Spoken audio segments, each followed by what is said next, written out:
La prostate de Roland. Manu, le trou du cul, accompagné de Brigitte, le garage à bite, se promène à horizon, écoutant les oraisons. Il déambule dans le village, ne se souciant des adages. Arrive Rolanton, le magnifique étalon. Oh papy, oh rouille, je n'arrive plus à faire pipi, j'ai trop mal aux couilles. Sa pauvre prostate, tel un fantirade des Carpates, donne des signes de faiblesse. Il se plaint auprès d'Agnès, pourvu de magnifiques fesses, revenant de la kermesse au bord de sa Mercedes. Elle lui conseille le docteur Baudereau, qui tient scrupuleusement à jour, à la lumière d'un abat-jour, ses très chers bordereaux. Oh Roland, tu n'es plus un enfant, tu es encore puissant, tu pourras toujours te masturber comme un gros pédé. Pour narrer l'histoire, elle recommence à boire comme au Crédit Agricole dont il était l'idole à une certaine époque, où il n'éprouvait aucune équivoque, ayant de formidables érections, à défoncer le fion de la planture Justine, la suceuse de pine, à déchouiller le clitoris de la joyeuse Anaïs, la conseillère municipale, aussi trésorière principale de la société hippique où l'on lit aussi bien Nathalie que la jolie Sylvie. Le maire s'émeut de la situation.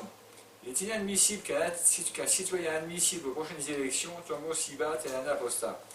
Il envoie à Paoli Calmette, non pour la fumette, mais pour une consultation de sa tristounette et lugubre zigounette. Tout va pour le mieux, son énorme pieu pourra encore pourfendre de profondes fentes, pour encore prendre à travers les centres, par-delà les pentes, en pratiquant le parapente, au fond du plumard, à l'abri des regards, en buvant un ricard, en fumant un cigare. Le beau gosse, heureux comme une rosse, donnant un coup de crosse, fait aussitôt du vringue dans un bastringue, sans porter de flingue, sans avoir recours à la seringue, à la femme du député lui offrant un thé. Il la culbute sur le canapé et envoie la purée, rugissant comme un possédé. Et après une douche, il se met sur la touche, encourageant les vétérans qui, comme des forlans, jouent au ballon comme de gros bouffons.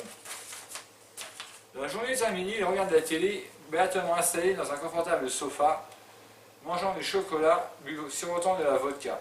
Il se délecte d'un porno, son chien fait le beau. C'est un épisode, une sorte d'ode, non pas d'un Rapson, mais de mon très cher copain, non un moins que rien.